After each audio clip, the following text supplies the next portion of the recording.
Amore, Ewing, Director of Business Services for the Rhode Island Department of State. I'm here today with our new Secretary of State, Greg Amore. How are you? I'm doing well, Maureen. Thanks. Excellent. Thanks for interviewing me. Happy St. Patrick's Day. Thank you. Happy St. Patrick's Day to you as well. Thank you. And St. Joseph's Day in a couple of days. Yes. Can't skip that. Can't skip that. And we are here just to introduce you to the business community and for people to get to know you a little bit better. Because we've gotten to know you very well over the last 10 weeks that you've been in office. And what we're interested most in is what made you want to get involved in politics? So I spent 27 years as a civics and government teacher. So I guess I was always involved in politics, but on the teaching side of things. And I spent a little while as a local columnist, and I wrote on issues of the day.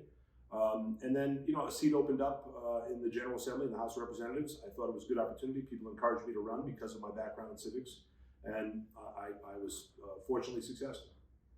We're very happy to have you. Thanks. At the Business Services Division. What have you learned since you became involved in politics? So I think what I learned was what I already knew to some extent, and that is that relationships and compromise and listening are really key factors in public policy. I think if you come into a position where you're making policy and you've already made up your mind, that's a problem. And so I knew that because the founding of the nation was based on compromise. And so I think building relationships, working hard on your policy initiatives, and trying to build consensus is what I knew was supposed to be how it worked, and it is. Great. What are your favorite things about Rhode Island? Well, everybody loves the beauty of the state, but I really like the fact that it's a small town feel of a state. We're connected in so many ways. There's not a place in the state that I go where there's not some connection that I have between athletics, family, politics, or just someone we both know. And I think that's what makes Rhode Island unique. And despite sometimes we have a little curmudgeonness to us, we're very welcoming people. And most Rhode Islanders would take the shirt off their back for you. I agree with you.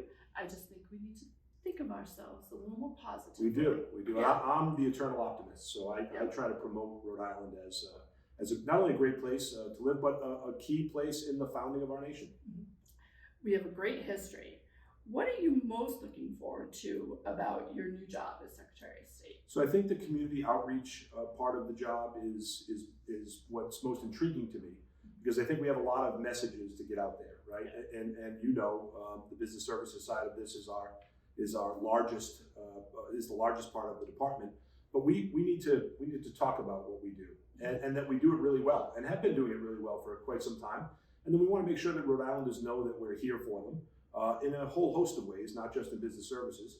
I also think the civic engagement part of this is really important to me at a time when the country needs civic education, and the country is at a kind of a turning point in our commitment to democracy.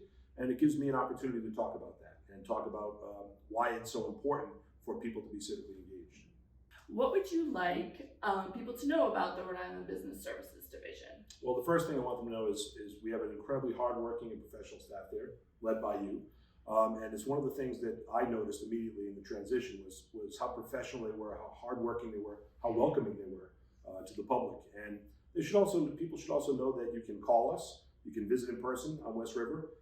You can go to our website at sos.ri.gov, and we will help you with any question, need that you may have. We want to make it as easy as possible for our businesses to maintain their business and start up, and we offer a whole host of programming in order to do so. We do, and we also offer most of those services in both English and Spanish. Fantastic, and other languages if need be. So we look forward to seeing you at West River. Thank you.